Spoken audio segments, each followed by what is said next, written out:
Welcome everyone to Mamadospr Medical Media, a free online YouTube channel, weekly posting new medical videos. Join our Facebook and Telegram groups for more interaction and latest news. You could also support the channel on Patreon, where we upload multiple choice questions and other premium content. Thanks in advance. In this video, we have our last lecture on diseases of the respiratory system, lung cancer. It's the second most common cancer after prostate cancer in males and breast cancer in females, and it mostly affects the elderly, so those above the age of 60. It can be classified into three types, with bronchial cancer being the most common, making up 95% of the cases, whereas bronchial adenoma and hamartoma are more rare. So in this lecture, I'll just talk about bronchial cancer, seeing as it's the most common out of the three. Lung cancer could be secondary to a primary tumour originating from somewhere else. It could be the kidneys, bone or prostate, and so and so. When it comes to risk factors, the most common one is smoking, whether active or passive. Most of these patients have a history of smoking or being around someone that does. Advanced age, so those above 60. Asbestosis, which is commonly associated with adenocarcinoma, which I'll talk about later. Those with COPD, history of cancer, mainly in the head or neck, and those exposed to radiation. Histologically, we classify bronchial carcinoma into two: small cell lung cancer, which has a poor prognosis because these patients' symptoms show during the later stages of the disease, and non-small cell cancer, which has 5 subtypes, with the most common two being squamous and adenocarcinoma.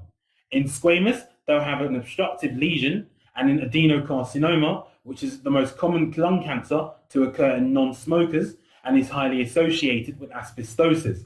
It tends to metastasize to the brain and the bone. Other types include large cell, carcinoid tumor, and bronchoalveolar cell. They'll present mainly with cough, hemoptysis, shortness of breath, chest pain, and weight loss, and you'll see clubbing on their fingers. They can also present with metastatic symptoms like bone tenderness, hepatomegaly, and neurological symptoms like confusion, fits, etc., etc. The mainstay investigation and the best initial one is chest x-ray. They'll mainly show a peripheral nodule or hilar enlargement, consolidation, effusion, or even collapse. CT can be used for staging. Pleural fluid aspiration could be done. Bronchoscopy to determine whether they could be operated on or not. And lastly, fine needle aspiration and biopsy, which is diagnostic but used only when less invasive procedures have failed. This is a chest x-ray of a patient showing a solitary nodule located here on the base of the right lung, which is quite faint, but you can more or less see it. Here's another x-ray showcasing a solitary nodule, this time on the left lung. When it comes to management of small cell lung cancer, the first line is chemotherapy. Although it's proven effective, prognosis is still poor in these patients because they present during the late stages of the disease. Using multi-drug regimens is better than single ones. Radiotherapy could be used alongside chemo or on its own. And surgery is only for those who present early because most of these patients are considered inoperable.